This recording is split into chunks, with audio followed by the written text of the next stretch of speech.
саныйбыз рия дигән тема. Бу турыда бик күп сөйләнелә, бик күп куркулар бар, бик күп куркутулар да шулай бар. Бу инде бик мөһим тема, аны дөрес аңлау безнең тормышыбызда зур үзгәрешләр кертергә мөмкин. Бер якка да икенче якка да дөрес аңласак, дөрес аңламасак. Иң киң таралган фикер рия ул яхшы эшләрне кешегә күрсәтеп эшләү дип кеше аңлый. Шулай мөһим икәнен без хәзер барабыз берничә мисалда, берничә риват китереп барып китерәм, һәм шулар сында без уйлап барабыз, һәм бу фикергә килергә тырышабыз. Мисал өчен барабыз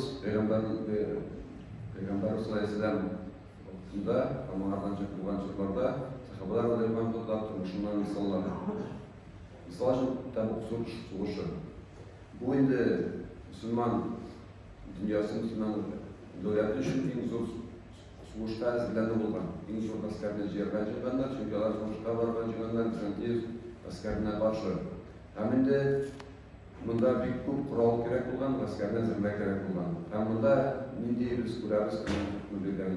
Һәм без төгәл рәвештә беләбез, монда ярдәм җыйганда Абу Бакр радиллаһу анһу үзенең бөтен малын биргән. Һәм без беләбез, Умар радиллаһу анһу ярты малын биргәнен беләбез. Һәм без беләбез, Усман радиллаһу анһу иң күп биргәнен. Чөнки аның иң күп биргәне ул килми, ярты бөтен малы, ләкин иң күп биргәнен белә. Әгәр дә алар моны кешегә яшереп эшләгән булсалар, без бүген белерикме бу турыда? Значит, без беләбез, бу эшләрне әлбәттә ачык эшләгәннәр. Бу изге эш, ләкин алар аны кешегә күрсәтеп эшләгәннәр. Тырышмаганнар да яшәргә, чөнки мөмкин дә булмаган икенче яктан караганда. Һәм тагын мисалларны карасак, Абдурахман ибн Гауф ул инде бай кеше булган һәм Табук сугышында зур эшен кергән һәм инде сорак булган вакыйгаларда Мәдинәдә ашар вакытында аның караваны кайтып төшкән Мәдинәгә. Ул бик зур караван булган һәм ул аны әсәт эшләгән булган сатыркадан мөмкин булган сатуларда төшләр бик булган. Ләкин ул инде бөтен караванын бушка дип әйтергә була. Гади кеше күзеннән караганда ул аны бушка биргән Мәдинә халкына. Ләкин бу инде без беләбез бушка, бу иң бушка бирү. Гади кеше күзеннән караганда мәгънәсез сәүдә килеп чыкса, инде дини кеше, иманлы кеше күзеннән караганда бу иң хәерле сәүдә санала, чөнки ул бу караванның бүләген, әҗерен бу дөньяда бер дин дә алмаган, бер дирхәм дә алмаган, бөтенсен калдырган ахират көндә. Һәм инде аның саваплары, бөтен әҗере аның бу караваны өчен алачак ахиратта. Ул мондагы малын күчергән ахиратка килеп чыга. Аллаһ Тәгалә каршысында җавап биргәндә аның инде дәрәҗәсе бик зур була. Һәм бу иң зур, иң яхшы сүз була исламда. Ләкин безнең тема инде монда ул икенче. Бу эшне ул кешегә күрсәтеп эшләгәнме, күрсәтмичә эшләгәнме? Ләкин әлбәттә аны күрсәтмичә эшли алмый. Аның караваны бик зур булган, 7-8 дөньядан торган дип әйтелә. Һәм башка күп кенә мисаллар кертергә мөмкин. Һәм икенче өлкәдән китерсәк, Али радиллаһу анһуны мисалын алсак, ул инде бик батыр кеше булган. Һәм иң батыр кешеләрнең берсе булган. Ислам дөньясында, гомумән дөньяда. Һәм мөселман гаскәре, бөтен гаскәрләрдән сугышканда берничәсендә дип әйтик инде, күп дигән сүз аңлап булмаска мөмкин. Мисал өчен Хәйбәр сугышында ул гаскәр алдына чыгып, душманнардан чыккан икенче кеше белән, икенче пәһлеван белән, батыр кеше белән, алар да батыр кешеләр белән сугыша торган булган. Һәм инде без халифа булгач, исән кала торган. Аллаһның рәхмәте белән, ярдәм белән. Ләкин ул бу эшне эшләгән, ул бит аны кешегә эшләшә алмый. Бу килеп чыга, иң күп кеше күреп торган чакта эшләгән эш килеп чыга. Бөтен кеше күреп тора. Ләкин монда бөтенсе рия буламы, юкмы? Без бер яктан караганда күрәбез, изге эшләр, яхшы эшләр, ләкин алар бөтенсе эшләнгән, һәм калган күбесе бар мисаллар. Бөтенсе эшләнгән кеше күргән халәттә. Ләкин без моны рия дип әйтә алабызмы? Әлбәттә бу рия була алмый. Рия билгеләнә кешенең күрмәү белән түгел, төп нәрсә белән аерыла, ул безнең күңелебезнең халәте. Без нидер эшләгәндә, изге эш, гыйбадәт кылырга җыендык, biz kişiye ışırga tırşabızmı, yeyse Allah'tan rızalığına yaşırga tırşabızmı. Fakat şunun bilen ayrılar aman, şunu kuru bilen değil. Kişi kuru koysar vakitte din için Allah'ın karşısında hayırlarak kişi kuru var. Misal için şulukta bok soğuşunda, hazırlanganda. Kimdir belki bir yandır 100 dirhem, ama uylagandır işte. Abu Bakr radıyallahu bergen bütün malın. Ama oradan ko'rib kişi uylagan, bu bir bütün malın bergen. Men berdim, ko'pmi birleştirib bergan chiqqana berdim. Mening ko'pmi qoldi. Şuna göre mana shu o'zining amalidan u kishilarga misol o'rnak bo'lgan, ammo bizning ikinci hadisga to'g'ri keladi. Onun yarata bu kişinin de birinci variantında, bütün kişinin işten var birinci variantın. Eğer de kişi izgi amellerine öndese, onlara şu kişinin kılgan amelinin sevabı öndegen kişilere yazılırdı. Mısır bütün kişi elbette yarata. Lakin ikinci variantı var. Eğer de kişi özü izgi amel kılıp, şunda izgi amelini kılırga biten kişi öndese, o kişinin kılgan amelinin, o kişi kılgan amelinin de sevabı yazılırdı. Fakat bu indimde ikinci variantı anlamının işten yok, ona var. Çünkü kişiye anti variantı şart etmiyor. Üzerine de şöyle gerek olabilir. Etirgen cingen sen çıkıp soğuş ayda, imdadın kamsına sorun. O yüzden çıkıp soğuşsan kam etesin. Min soğuşta sen de soğuş. Bu kapındıra. Min birden bütün karavanımda sen de bütün karavan. Alayım desen bu kapındıra başlayıp birine gerek. Ama bu olda koragan misallar Turkiler şu ikinci variantını alar işlegenler izgamal elbette etmesiler de özlerinin örnekleri bilen olar dinge büyük zor fayda getirgenler. Bütün kişilerinin şuayı izgamal bulgularına alar sebepçi bulganlar. Şuna göre bu qaysi bir şartlarda izgamallerini kişiye yükseltip işlev bulduğunda faydalar tablırgan kim din için, İslam dünyası için. Allah'ta karşısında derecesiz olarak alırgan mümkün. Şuna göre bunda kriterli bulup duralım, kişi kuramıyor mu? Bundan mühim bizning ko'nglimizning holati. Bizning işlegende, bizning niyetimiz neydi? Kişiler bizni maqtasın uchunmi? Yeyse Allah'la men bilan razı bo'lsin uchunmi? Hamının misalları, eng ixlos misalları biz ko'ramiz payg'ambarlar misallarida, misol uchun 10-chi sura Yunus surasida 70-oyatda Lau bitajlardagilar Nuh alayhissalom nasadi qolmayni qavmida menga sizdan ajr, menga sizdan bo'lak kerak tugul. Men sizga Allohning haq bilimin nindir bo'lak uchun eshittirmayman. Menga to'lov kerak tugul. Bo'lak menga keta Alloh men bo'lak mana uchun bo'lak Alloh tag'na, Alloh tiladagina. Nabu eng ixlosli. Ular ko'pmi qiyinliklar ko'rganlar, ko'pmi tirishganlar xalqni yo'qchilikka chiqarga, kamalar bu xalqdan umid etmaganlar, o'yinlarida, yurtlarida, qalblarida ular umid bo'lmagan, bular bu xalq menga rahmat etsin dedi. Bu vaqtda biz bilamiz, xalqlarni kesincha qiyirsitgan payg'ambarlarni bular ko'rib. Lakin ular Allohga rizoligi uchun bo'sh ishlaganlar. Makra bu eng muhimi bizning o'tira, ham ochiq ham yashil ravishda amallarni qilib turunda, Qur'onda ochiq oyat keladi. Baqara surasida 201-oyat.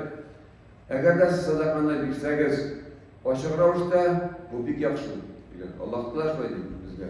Agarda ochiq ravishda bersangiz sadaqani, bu bek yaxshi. Lakin yashil ravishda bersangiz, u sizga ko'proq xayrliroq. Yaramaydi aytilmaydi. Ochiq ravishda beruvda bek yaxshi, yashil ravishda bersak, tag'inda yaxshiroq, xayrliroq. Ham yaşlarda birgen vakittaydı, anı savablar kubrak, ham ul sadaka bizning Allah'ta edəsinin unaqlarımızını süptürge bir sebep bulur. Yaşlarda bir sadaka. Bu indi ham bu turda hadiste bir kurkam hadis, uzun hadis, lakin bizden bir ölçümünü alırız. 7 kişi kimni Allah'ta özünün Kıyamet gününde quyosh qiziq, issiq, butun kishi terga botgan, ham shu vaqtda kimni o'zining ko'lagasini, qarshi ko'lagasini Allohga yashirdi. U 7 kishi degan 7 kishi tugul endi, u 7 turkum, 7 turli kishi. Ularning birisi kim? Sadaqani yashil ravishda bergan kishi. O'ng qo'li berganini, so'ng qo'li ko'rmaydigan kishi. Albatta tirishga kerak.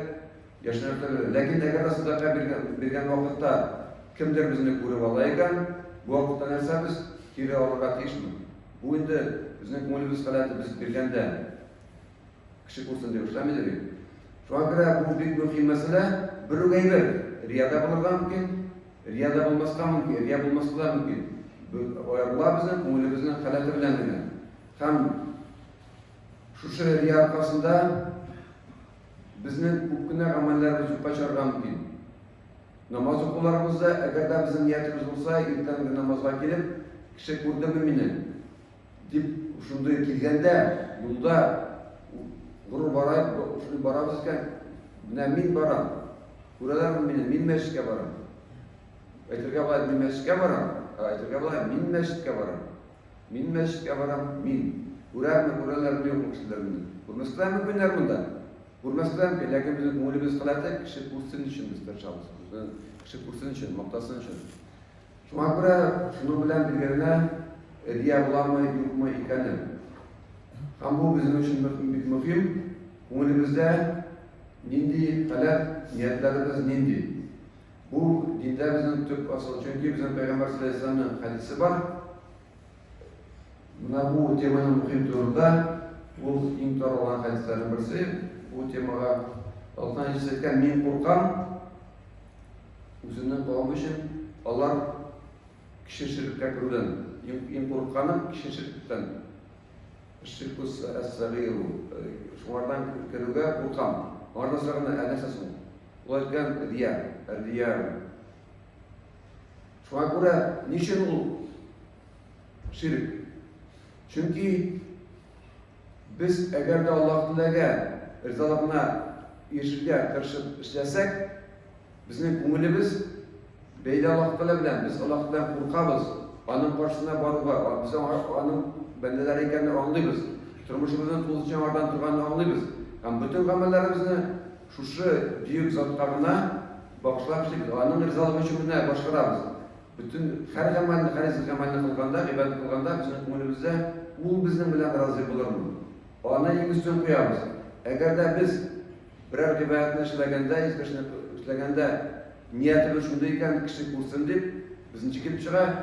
Şu kişini uyarız Allah'la tengdaş, yeyse üstün uyarız. Biz taşa Allah'tan unutup bu kişini uyarız, onun bilen tengdaş, üstün uyarız. Ama bu şirk Allah'la tengdaşlık getiriyor. Biz biten kişinin rızalığı için taşarız. Hem de bu turda, Kur'an'da Mekke surelerinin birisi olan Nazirat suresinde Euzubillahimineşşeytanirracim.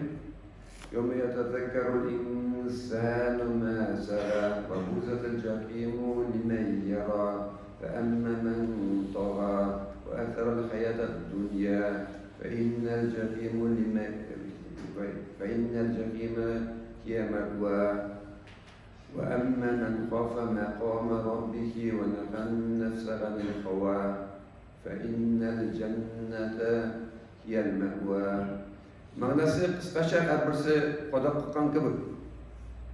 Hem şu gününde Allah'ta iske düşürür kişi kıymet günde barıp başka Allah'ta nersege unutilganın. Eğer de bu dünyada unutilgan, bu dünyaya beyanıp yaşayan, hem çikten çıkan, men toğa, Allah'ta kılgan çiklerini unutkan, Allah'ta vurup durun unutkan, üstün kılgan bu dünyanın onun uğruna bolar cehennem diyor Allah Teala. Kim korkkan, nereden korkkan?